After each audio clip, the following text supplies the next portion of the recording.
see you here today. My name is Lisa, and I'm really honored to be with you today to celebrate Indigenous Peoples Day together. I welcome you to use any of the instruments you see up here on the steps. We brought them for you to use and join in. So feel free. We're just going to do a little bit of drumming as people come in today. You can come up here to drum with us. You can do body percussion where you are, or I can bring an instrument to you. You do not need to be a musician. No.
Good morning, everyone, and welcome to the Unitarian Universalist Church of Lancaster. We're glad that you have joined us here. It is Indigenous Peoples Day tomorrow, and so you'll have lots to talk about Native Americans in our service, and how wonderful to start with a drumming circle. There'll be an opportunity at the end of the service to have another drumming circle, so you should just come on up and grab an instrument and join in with that. Our call to worship this morning are words that are attributed to the Navajo Indians of North America. Beauty is before me, and beauty behind me. Above me and below me hovers the beautiful. I am surrounded by it. I am immersed in it. In my youth, I am aware of it, and in my old age, I shall walk quietly the beautiful trail. In beauty it is begun. In beauty it is ended. Let us worship together. I want to welcome Lisa Fairman here today. I'm so glad that you're our guest musician, and we look forward to being led by you and enjoying the music that you're going to do. We're going to stand and sing "The Earth is Our Mother," or would you rather we stay seated? Let's stand. Let's get the blood moving a little bit. And we're going to do Lisa's version rather than the version in the hymnal, so you don't even need to pick up a hymnal. So just follow along with Lisa, and she'll lead us in our opening song. The Earth is Our Mother. Let's have that mic a little higher for her, please. So I do this song so many times, and people of all different backgrounds and ages, and it's one of my great loves, this song. Describing that relationship between everything in the earth, the natural world, and ourselves. And it is in your book. I do a slightly different version, so I hope that's okay. Can you hear me okay? All right, and we have percussion. Please help yourself to this with, I don't know if anybody's been to a powwow. Has anyone been to any type of native celebration? What do you notice about the drumming? Is it complicated? No, it's foundational, but it's not complicated. Sometimes the vocals are, but today, this is the sound of the drum. The earth is our mother. We must take care of her. The earth is our mother. We must take care of her. Here we go together. Hey, yama, oh, yama, hey, yama, yama,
Please stay standing for the lighting of our chalice. In Unitarian Universalism, the chalice is our most central symbol. We light it at funerals, we light it at weddings, we light it at child dedications, and of course, we light it every Sunday morning when we gather for worship.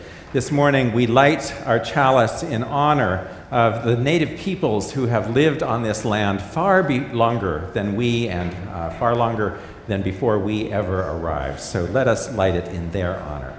Please be seated, and Chris will lead us in our land acknowledgement.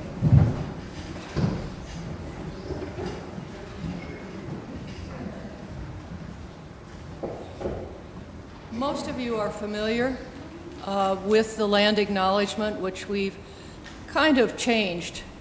I'm adjusting the mic.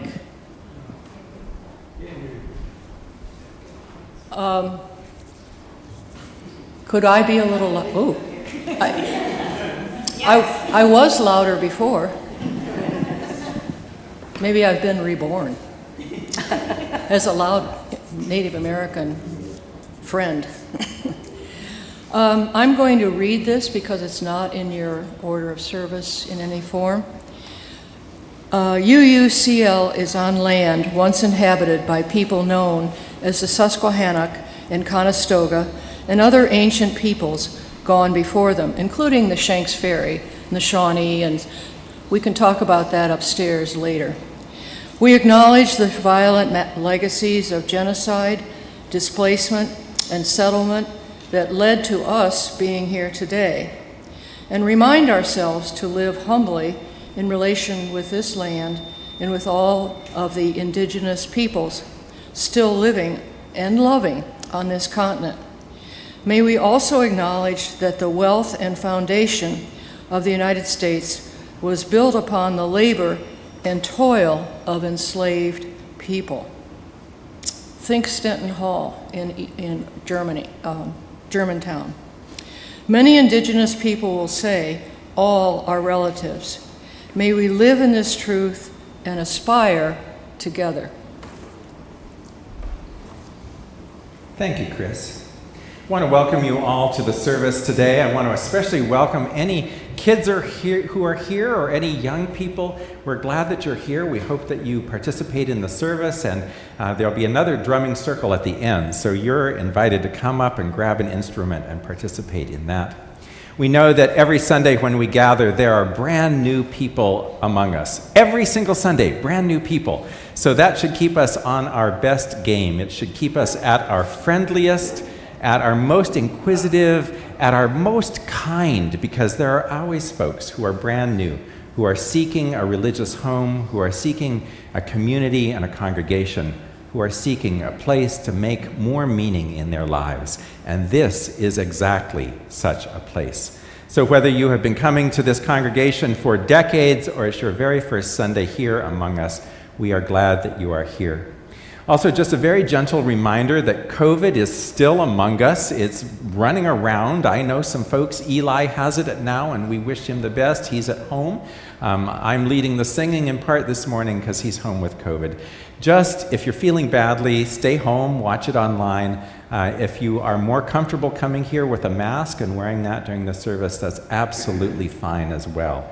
We are far enough into this to know that we just have to take care of ourselves, do what is comfortable for you, and together as a community, we will get through this. So welcome to the church this morning. Our first reading are words that are attributed to Chief Noah Seleth. This is, "We belong to the earth." This we know. The earth does not belong to us. We belong to the earth.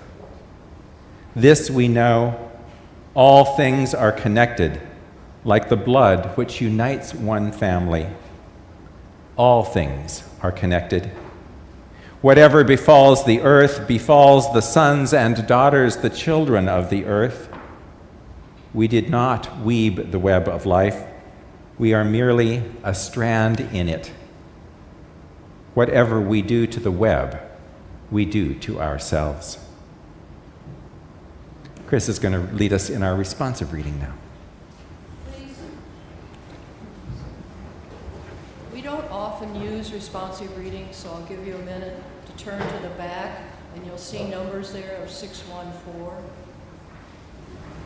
I have it marked. You don't. I'll wait.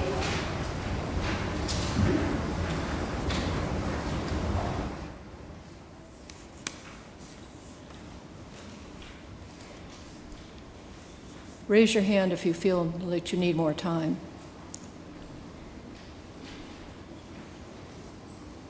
If I could give you a page number, I would, but it's in numerical order, 614. The sacred hoop on the left page. I will begin with the regular type, and you will begin with the italic type. Then I was standing on the highest mountain of them all. And round me was the whole womb of the world. And while I stood there, I saw more than I can tell. And I understood more than I saw.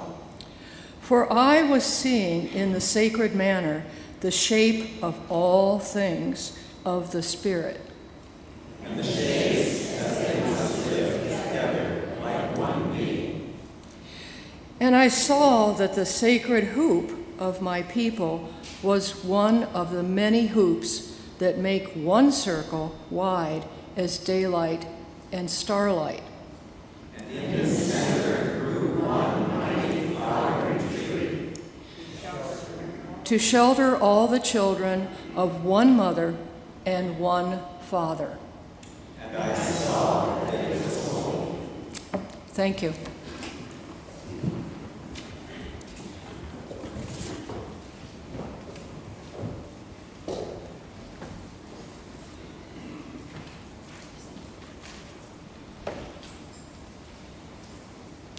So tomorrow is Indigenous Peoples Day. Of course, most of us have known it as Columbus Day our whole lives. But things change, and they should. Columbus was a childhood hero of mine. His life had all the makings of a great adventure story. An Italian who had traveled to Spain to get funding for his trip past the edge of the known world. 3 small ships crossing the ocean to find beautiful tropical islands. In 1492, Columbus sailed the ocean blue. What's not to like? Despite clear evidence that other Europeans had been to the North American continent and back before him, Columbus was never disputed as the one who had discovered it. Despite introducing diseases to the native Caribbean people and hauling some of them back to Spain as exhibits, Columbus's voyages were never seen as anything but progress. Europeans would bring progress to a vast and unexplored hemisphere. The only trouble was, there were already millions of people living in that hemisphere, and they had been there for thousands of years. They had complex societies, they understood science, math, and astronomy, but that was not how the story was told. Columbus Day celebrates European progress, whereas Indigenous Peoples Day turns our attention to a reality that is much more complex. As a white person, one of the hardest things to adjust to is the reality that whiteness is not progress. I can know this intellectually, but I was raised, I suspect most of us were raised, in a society that took white progress for granted. If white people had figured it out, then it must be better. I know it sounds absurd, but that way of thinking is still very much in force in 21st century America. Too many people believe white is better, and there is a great sorrow in this statement as well. There is great shame. There's almost 400 years of racial segregation and discrimination in this statement. there are many lives lost. The very fact that people in the Western Hemisphere speak primarily English and Spanish, with some speaking Portuguese and French, tells us about European dominance. Hundreds of Native American languages were spoken for thousands of years. Some survive today but are in danger of dying out. And you only have to look at the shapes of our cities and towns to see European influence. You only have to look at banks and post offices and police stations and churches to see this influence. And yes, we could have a whole long conversation about how not all Europeans were seen as equal or even white. But when Pennsylvania was a colony, there were only 3 types of people: white, native, and black. But that is not how things started out in the Western Hemisphere. By the time the Mayflower landed in 1620, Spain had controlled Mexico for 100 years.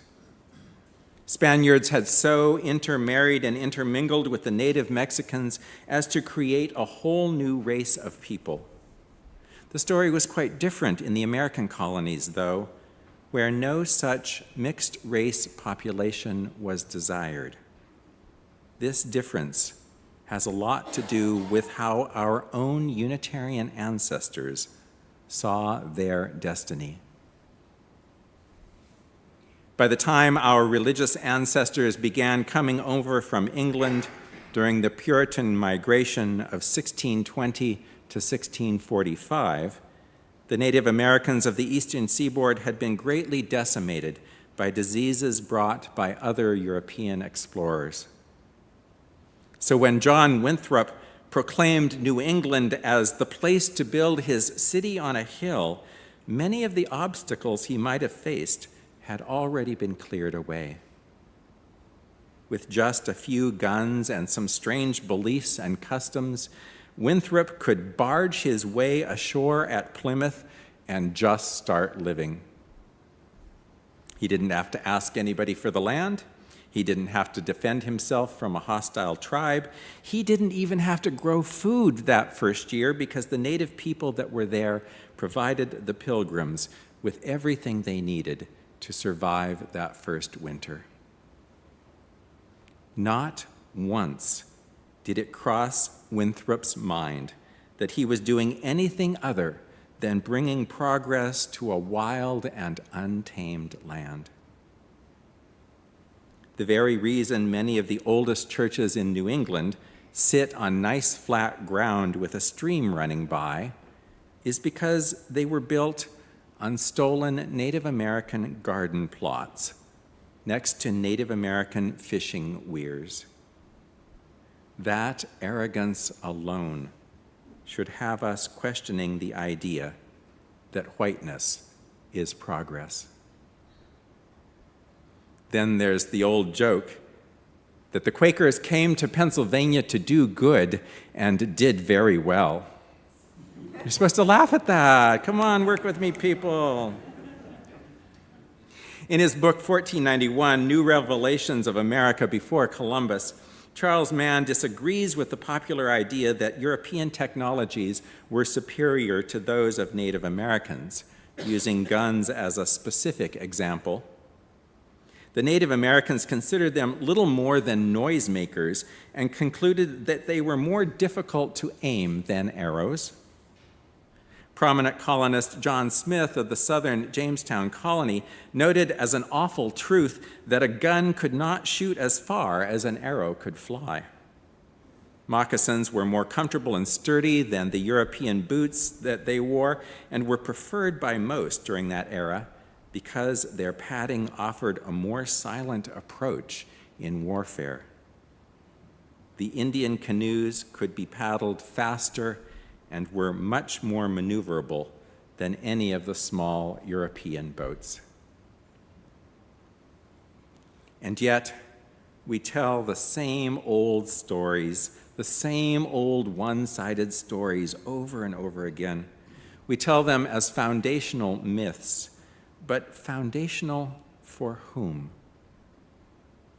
Wouldn't it be much more interesting if we told the whole story? What would it hurt to offer a true account of the Native Americans and to admire their technology? What would it hurt if we saw the exploitation in the practice of indentured servitude? What would it hurt if we really looked at the brutality of slavery? It might hurt our pride as a nation. It might hurt our pride as white people. And if it is only pride that is holding us back, I say, let the truth sting. We cannot be so fragile as to let the honest telling of stories about our ancestors break us. We can actually take pride in acknowledging the truth. What people of color and Native Americans want most is to be seen as people with much to contribute. One of the ways that Unitarian Universalists practice their religion is by not being afraid of the truth.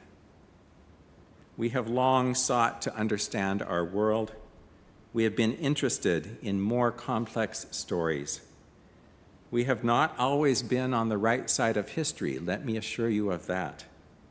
We have plenty of colonists, slaveholders, industrialists, and segregationists in our religious family tree. There are stories from our own history that need re-examining. Yet, I think that we are a people who can handle the truth. One of the reasons that there is so much turmoil right now within Unitarian Universalism is because some of us are interested in we-you-yous changing how we act. Women, people of color, queer folk, and people with disabilities who are also Unitarian Universalists are tired of the old myth that whiteness is progress or any other version of dominance. They are tired of being quiet and polite. They are tired of being pushed aside and dismissed. They are tired of Columbus Day. They are ready for Indigenous Peoples Day, and I hope that we are too. Now, I know that many of you have been to a place called Chickies Rock. Who's been to Chickies Rock? We're in Lancaster County. All right, there we go. And we all know that it is overlooking the Susquehanna River not far from here. It has an amazing view of the river and is a very pleasant place to spend a couple of hours. Whenever I'm showing visitors around, I make sure to take them to Chickies Rock. If you have not been there, Chickies Rock sits high on a bluff at a bend in the river. Because it juts out, you have an unobstructed view of the Susquehanna, both north and south. On a clear day, it's possible to see 50 miles or more in each direction. Whenever I'm at Chickies Rock, though, I like to remember that it was not always just a scenic viewpoint. Long before tourists began walking out to it, it had other uses. Long before a version of William Shakespeare's Romeo and Juliet depicted an Indian maiden falling in love with a white settler and throwing herself off of Chickies Rock upon learning of her Romeo's death, it had another use. Long before an enterprising trolley company built a line to Chickies Rock in 1883 and opened an amusement park on top of it, it had other uses. Long before the Union Army occupied it as an observation post during the Gettysburg Campaign, Chickies Rock had other uses. Known as Chi-Ke-Salunga, place of the crayfish in the native Susquehannock language, Chickies Rock served an important purpose for native peoples for thousands of years. It was a place to gather food. It was a place of tribal meeting. It offered a strategic view up and down a river that was busy with canoes. Chickee's Rock has been useful to humans from the time of their very first arrival.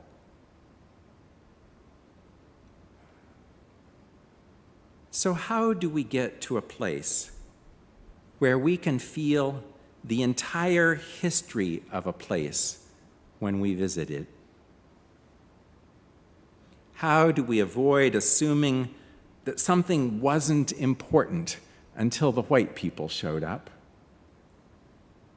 How might people interact differently with a local landmark if it was still called Chike Salunga rather than Chickee's Rock, a name that is clearly a romanization of the original? None of us are being asked to shed our identities. None of us are even being asked to apologize for things that our ancestors did. All of us could do better at seeing the complexities of history. All of us could do better at acknowledging past hurts and mistakes, past atrocities and sins. All of us could do better at living gently with the multiple stories of a people or a place. As Maya Angelou famously said, "When you know better, do better." That's it, right? When you know better, do better. It takes great bravery to insist on the whole truth. And in the end, it is this truth that will set us free. So be it. Amen.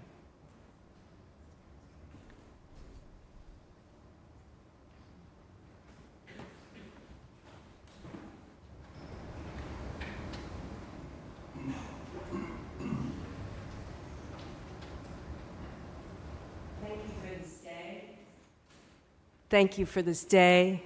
Thank you for this beautiful day. That's the way this song starts out. And we have the unique and wonderful opportunity to add things that we may be thankful or grateful for, and we can call those out and add them right into the song.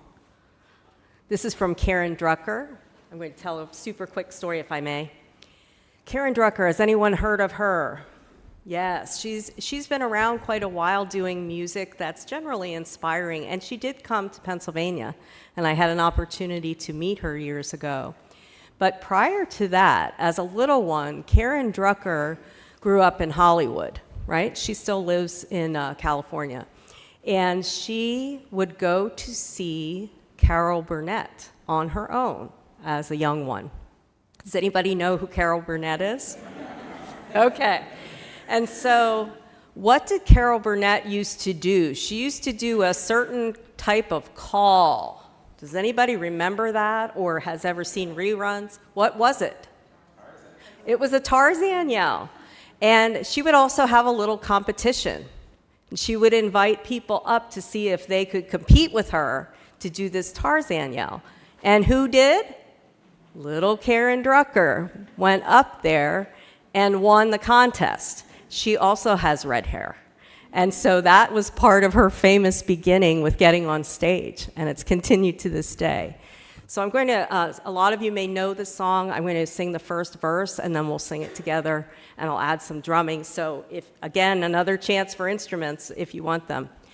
Thank you for this day. Thank you for this day. Thank you for this day. Thank you for this day. This beautiful day. This beautiful day.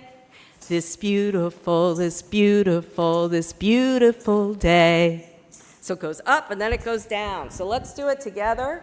And this is a great song for lap pats or clapping with, if you don't want to grab an instrument. So get started thinking about what you're grateful for, thankful for, because you know what? It's going to become part of a song. And that way it becomes our unique creation together. The only people who will ever hear this song this way is everyone sitting here. Come on in when you're ready. Clapping, lap pats, rattles, shakers, drums.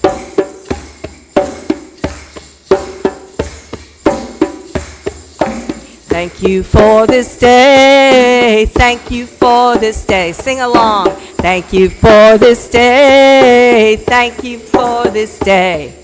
This beautiful, this beautiful, this beautiful day. This beautiful, this beautiful, this beautiful day. All right, now's the creative part. What's the next thing we're thankful or grateful for? Thank you for music. Thank you for music. Thank you for music. Thank you for music. For music. For music. For music. For music. For music. For music. That's it. I bet we have 120 things we're thankful or grateful for, but what's the second one? What? Food. Thank you for our food. Thank you for our food. Thank you for our food. Thank you for our food. For our food, our food, our food. Our food, our food, our food. Nice. What else? Fall colors. I love that. Thank you for fall colors. Thank you for fall colors. Thank you for fall colors. Thank you for fall colors. Fall colors. Fall colors. Fall colors. Fall colors. Fall colors. Fall colors. Yeah. What? What did you say? Yay, the sun. Thank you for the sun. Thank you for the sun. Thank you for the sun. Thank you for the sun. For the sun, the sun, the sun, the sun, the sun, the sun. Let's put a little energy into it now. What else? Friends. Thank you for our friends. Thank you for our friends. Thank you for our friends. Thank you for our friends. For our friends, our friends, our friends. Our friends, our friends, our friends. Just a few more. What? The vote. Thank you. Did you say vote or vote? Vote. Thank you for... Yes, the vote. Thank you for the vote. Thank you for the vote.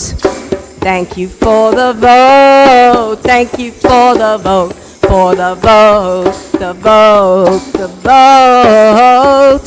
The vote. The vote. The vote. Yes. What else?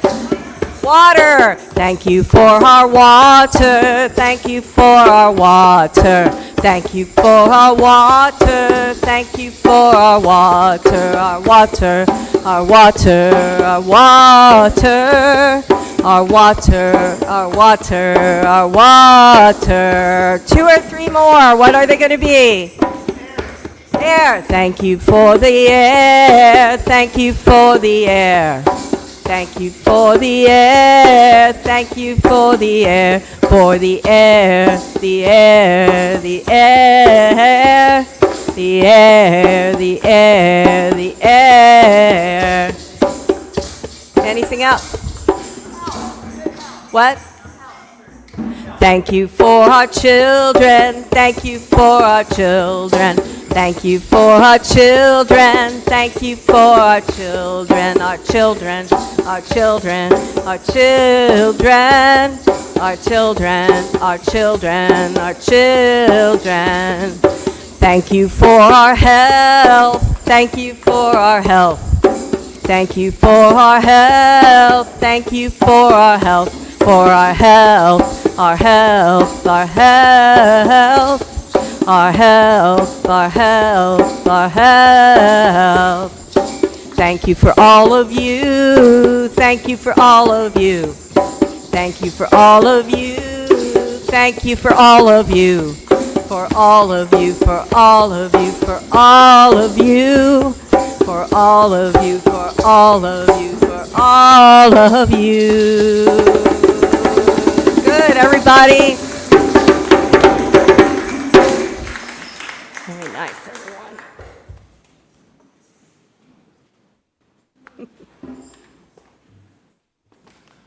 I almost wanted to add thank you for the lighting in the church and up here. It's just special. You're special. You're special. But give a little special thanks to the lighting, okay? Thank you. As worship associate, as you've gotten to know, there's been a change and we are tasked with personal reflection. But first, in that personal reflection, since I'm going to mention them, I'd like Victoria Valentine and Marianne Robbins to stand up and face the congregation because they are the leadership of what's called Circle Legacy, which is the local indigenous organization in Lancaster County. And we're very pleased that they exist as people, as friends, but also that they maintain this organization. They're also involved in the Carlisle Indian School and the reburial that you've read about. And so give them a hand, please.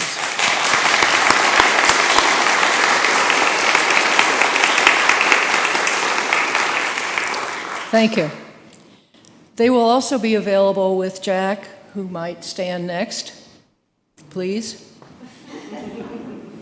Jack is an author as well as a member of this congregation, and he is the one that wrote the book called The Massacre of the Conestogas, which was well received and explains the history inside it of a very tragic event, but also a political statement about who was involved and the land that was taken.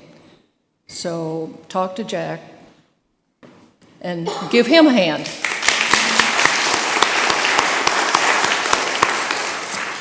Thank you for being so welcoming. And now my script. Today I feel fortunate that I'm able to be the worship associate personal reflection speaker.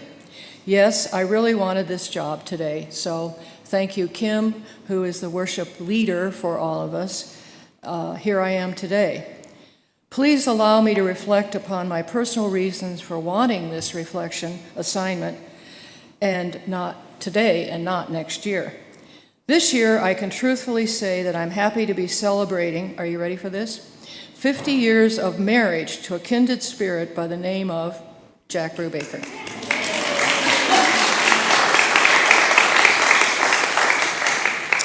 We ain't dead yet. Jack and I both share an active appreciation in our and others' ancestral heritage, our shared interest in our family and local heritage, and our desire to promote and protect the Native American heritage of Lancaster County through land conservation agreements, etc. My relative, Roger Conant, came to Gloucester area in Massachusetts in 1623 and later founded Salem, but left, hear me say, before the witch interrogations. He was not a pilgrim and did not want to be. He was trained as a salter by training and trade, and used that skill for the cod fishermen and industry. Later, he was recognized and honored by a large rock plaque in Gloucester, Massachusetts, for his capable leadership and able mediation for the fishing rights during the cod wars. He was also recognized, which I really like, for his peaceful dealing with the local American tribes, mostly known as the Wampanoags, and this gives me peace of mind about his fairness. Jack's family founders left Switzerland and migrated to this country and settled in New Holland due to their wishes to reject the persecution and their abilities to be farmers. the founding family was actually Lutherans. Jack and I met in Danville, Virginia. We were both single. When I met him, he was a local reporter and columnist for the Danville Register. It's one of the dailies. And I was dean of students of a women's college named Stratford, and instructor in psychology. He, hear me say, assigned himself to be the reporter for the women's college. I wonder why. We both loved to sing our camp songs. He used to wear bell-bottoms, wear Indian beads from his time in Jamestown Village as a guide and interpreter, and use moccasins for footwear. We both loved to sing camp songs when we hiked locally in Virginia and North Carolina, and shared each other's camper and counselor experiences. What I did not know was that at the first college dance, this is back at Stratford, he would try to take a cool Southern dance tune and make it into a Native American dance event. Well, I was taken aback and frankly a little embarrassed. But I too dug into my past as a camper counselor at Chippewa Trail Camp in Michigan, and also danced, like I did at the ending summer ceremonies of Indian Council. I kept the beat and the dance moves, drums or no drums, and talk about starting something, Jack. We married on the day of the former women's college of my employment closed and taken over by the local hospital for their own growth and use. Jack had already returned to Lancaster and was again a reporter, but this time for the Lancaster New Era. I came back to be with him, of course, and was employed by Franklin and Marshall as an admissions counselor and recruiter. Later, after another move to Danville, our family, including our new son Roger, affiliated with the Unitarian Universalist Church about 40 years ago. Now, thanks to our discovery of a new group that formed named Circle Legacy Center, subtitled Preserving Native American Culture, we have been able to learn more about the Native American heritage of Lancaster County. We continue to support them and to go to their monthly meetings and other events. And as I already said, Jack has written a book about the Conestogas on the trial of the Paxton Boys in Lancaster County, and other books which has given him recognition. Chris helped promote, and actually, Chris helped promote The Ghost River Rise and Fall of the Conestogas, written by Will Fenton from Philadelphia, and has chaired the board of the Lancaster County Conservancy, which in fact was formed when a march was held to raise money to buy Chickies Rock. So that's a little history back in the 70s. And a founding member of the Blue Rock Heritage Center, which recognizes Circle Legacy and shares space with them, and the Little Conestoga Watershed Alliance. Yes, these roles have given me, her, opportunities to advocate for Native American conservation, because a lot of the streams, including Shawnee Run in Columbia, have not been recognized yet, but I'm working on it, for the Shawnee Native Americans who lived in Columbia. May I say that local farm and forest land and water resources can and should be conserved, but it takes a village like this congregation to do so. Thank you very much.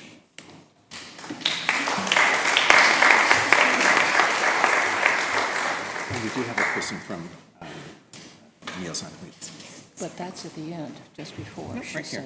Yep, right here. Well, then you can do it. I'll do it. Every Sunday, we take up a collection that not only supports the work of this good congregation, but also supports the work of a community organization. And we're lucky enough to have someone here from Meals on Wheels Lancaster to tell us just a little bit about that. They are our Share the Plate recipient for October and November. Feline, come on up.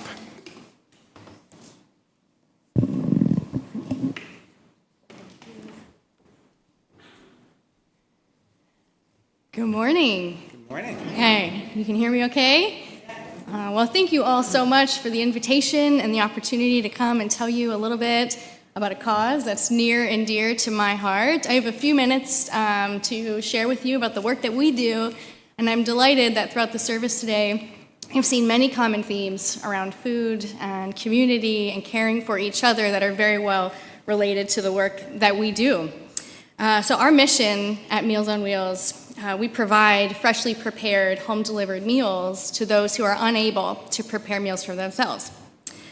In Lancaster, many seniors in particular, but there are others also, who face the risk of hunger and isolation, many of them unable to shop or cook for themselves. And for some, our delivery drivers are the only people that they see on any given day. Since January of 2020, we've served over 1 million meals to Lancaster residents who are in need. And in that same time frame, we've accomplished many wonderful goals. Most notably, we moved into a newly renovated facility that we own and operate 2 commercial kitchens. But as much as we've been able to accomplish this meaningful work, we are equally challenged by rising inflation, so food costs, utilities, the cost of packaging, right? Many of the things that impact us, each one in this room, at our homes. We're motivated by our clients in particular. That's what keeps us going. And there are some who we are able to support for extended periods of time, one in particular for 10 years, as he grappled with health related to kidney failure. And we were able to help him manage his health at home with nutritious foods so that he could experience a successful kidney transplant and eventually became independent and no longer needed our service. It's amazing, that kind of work. But related to that, we're also here to ensure the well-being of our clients who may not be experiencing a positive journey like Alfred. And so we're here to ensure that they are well in their homes. If they don't come to the door, if they have fallen in their homes, we're able to get in touch with emergency services, their emergency contacts, to ensure that they are well.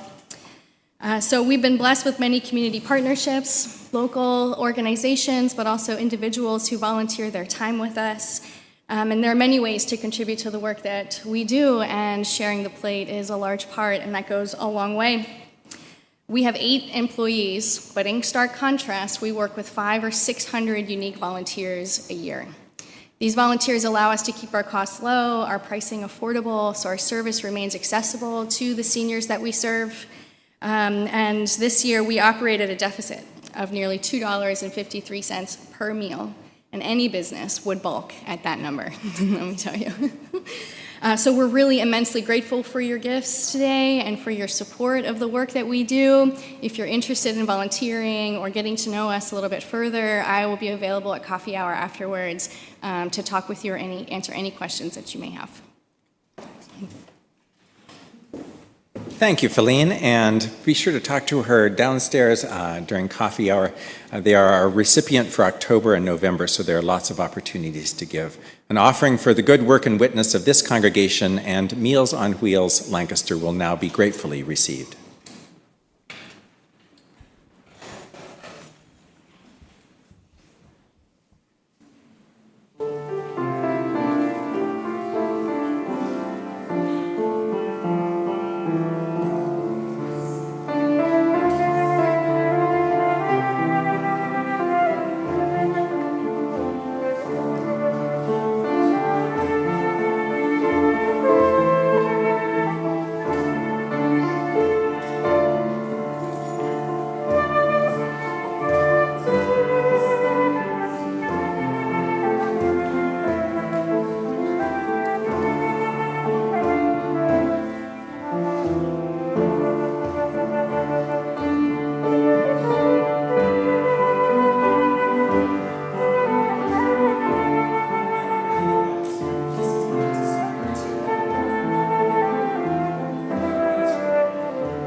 Thank you, Diane and Alicia, for the beautiful music.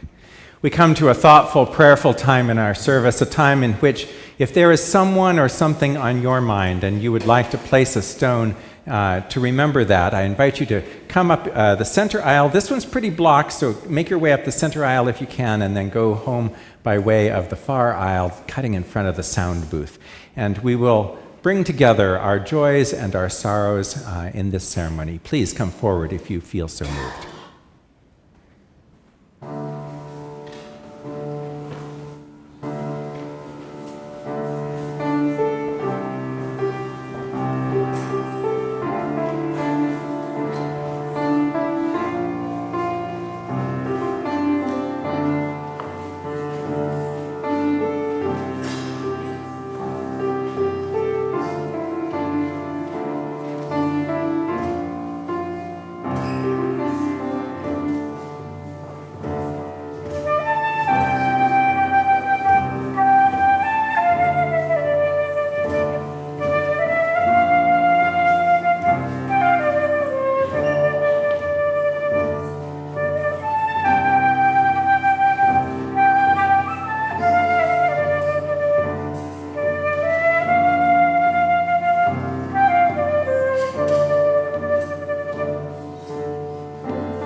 I invite you into a time of silence with this gathered congregation, and then I'll offer a prayer.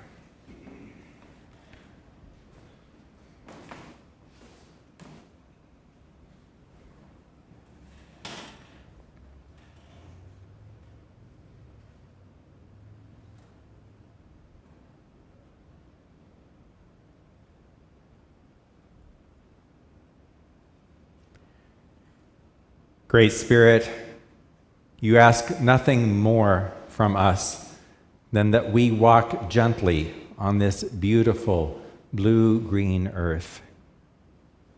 Nothing more than that we accept those that we meet as neighbors, as friends, as potential friends.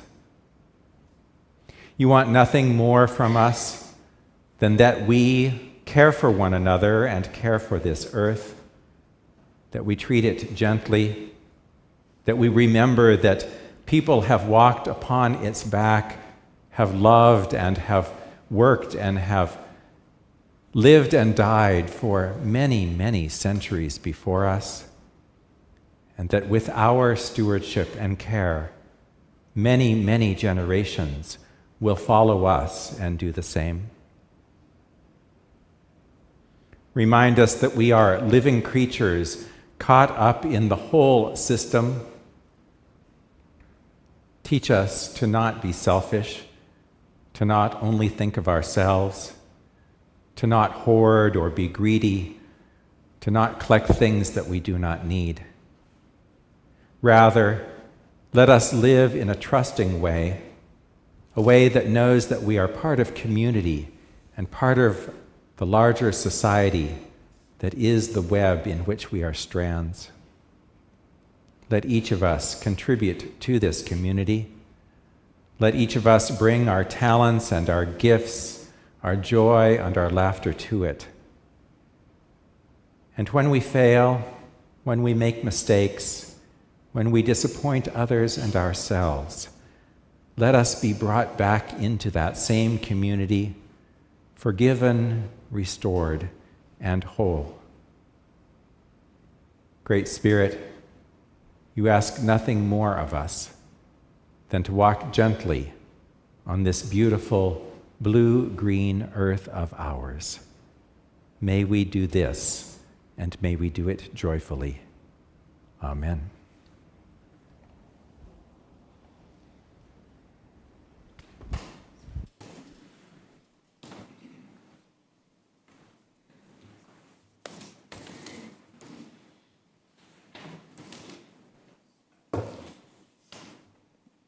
For those of you who are not familiar, and for those of you who just need a little reminder, the affirmation of faith is inside the gray hymnal, and I'll give you a minute to find one and open it up. And if you'll notice, we do this in unison. It's not call and response. Okay. Love is the spirit of this church, and service is its gift. This is our great covenant, to dwell together in peace, to seek the truth in love, and to help one another. And in Spanish, in Espíritu de esta iglesia, y el servicio es su ofrenda, este es nuestro el convivir unos en paz, el buscar la verdad en amor, y ayudarnos unos a los otros. Thank you. Now, if you'll notice, the next item on your service announcement is announcements. And I was told, I wonder why, to announce that T-shirts are available for sale. I have mine. It goes from here to here, but I was told that it will shrink. Now, I have bought T-shirts in the past that did and some didn't shrink. So we'll find out when I wash it. But it's a lovely blue, and it has the outside painting, logo, welcome. Mural. Shall I use that word? All right, the building's painted, but okay, mural. So be it. It's a lovely blue, not an ugly blue. There are some, less than attractive. I'd also like to remind you that in your announcement that was received, your love notes, it mentioned under announcements, in recognition of National Native American Heritage Day on Monday, October 14th, following the service, a BYO lunch. Jack and I brought some soup. Maybe you could just survive without food if you didn't bring any. BYO lunch will be hosted 45 minutes with the lovely people from Circle Legacy and Jack, the author, from a give or take 11:30 to 12:30 for those who wish to attend. And this is where it gets worthwhile for you to at least drop in and get directions. We're going to go down on River Road to the Blue Rock Heritage Open House, which is this from 1 to 4 today, and Artifact Dig, which is being done by another group, Archaeology 48, Chapter 28. I knew the 28 was there, but anyway, Jack and Chris Brubaker will help with knowledge of local heritage prior to leaving the church and prior to ending up down there. And we will be there guiding you while you're there, along with Debbie Saylor and Victoria and Marianne Robbins, et cetera, et cetera. Now, there are other announcements in the back of your order of service, so please open that up and look at the back. Great, and they should come down to coffee hour, but I think we should probably wrap this service up. So let's stand and sing again. It's number 163, For the Earth Forever Turning. Please turn in the gray hymnal, rise as you are able, and we'll sing together, For the Earth Forever Turning.